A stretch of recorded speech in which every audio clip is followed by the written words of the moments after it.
Alhamdulillahi Rabbil Alamin. Bismillahir Rahmanir Rahim. An-Nabi sallallahu alayhi wa sallam nous dit dans un hadith authentique: tout fils d'Adam est pécheur et les meilleurs des pécheurs sont les repentants.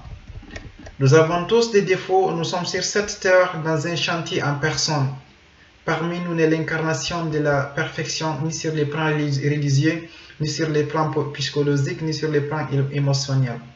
Nous avons tous des efforts à faire, nous avons tous des progrès à réaliser dans notre vie par la grâce d'Allah subhanahu wa ta'ala. Seigneur, notre Seigneur, il est clément, notre Seigneur nous montre les défauts des créatures pour qu'on constate sa grandeur, pour qu'on constate sa majesté, son immensité, sa splendeur.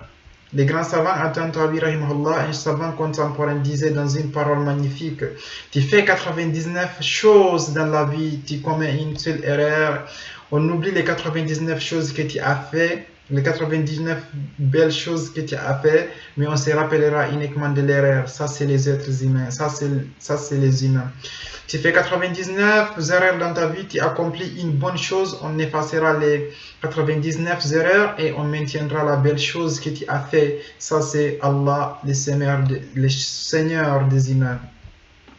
Notre Seigneur Tabaraka wa Ta'ala a entendu beaucoup de mots, a entendu beaucoup d'insultes de la part de ses créatures, au point un Nabi sallallahu alayhi wa sallam rapporté par Bukhari nous dit, rapporté par Bukhari, il dit: personne n'a entendu autant de mal sur lui que Allah, sur lui que Allah. Yadda'una lahu al-walad, on lui attribue un enfant, thumma ya'afihim wa yarzuquhum, alors que lui il leur donne la santé, il leur donne la prévoyance.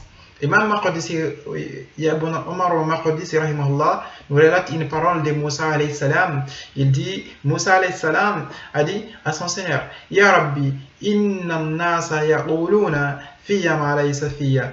Oh Allah, les gens disent à mon sujet ce qui n'est pas vrai. Moussa alayhi salam se plaint à Allah, se plaint qu'il y a des gens qui parlent de lui en mal, des gens qui mentent, des gens qui inventent des mensonges, qui inventent des mensonges à son égard, alors que c'est un prophète, alors que c'est un être noble.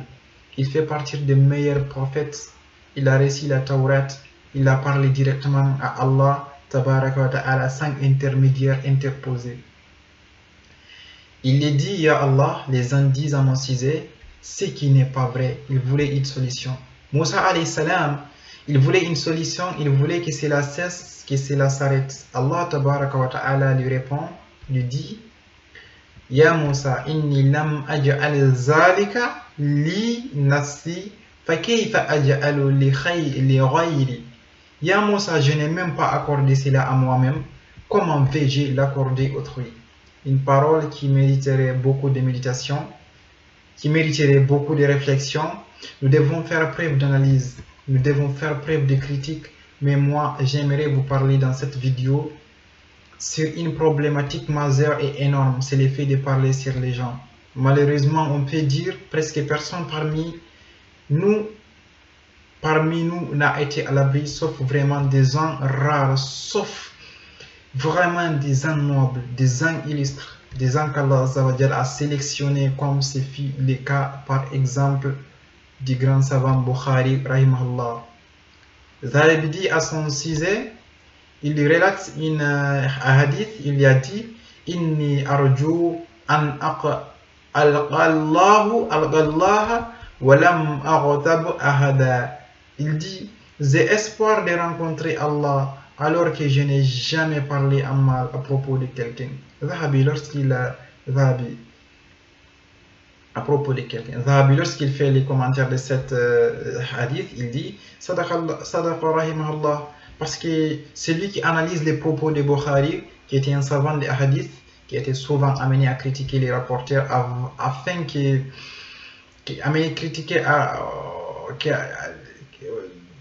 afin de distinguer les infiables qui transmettent les hadiths, des gens qui ont des erreurs, des gens qui sont on va dire, innovateur, on peut être même menteur, ou peut-être même menteur. Il aurait été amené à parler à marcher certains rapporteurs pour préserver la parole d'un Nabi sallallahu alayhi wa sallam et pour préserver cette science qui est la science des hadiths. Zahabi dit, celui qui me dit et celui qui analyse les propos des Bukhari, il va constater qu'il était mesuré dans ses propos. C'était rare où Bukhari il taxait un rapporteur de menteur. C'était rare où il utilisait des mots durs alors qu'il était dans son droit.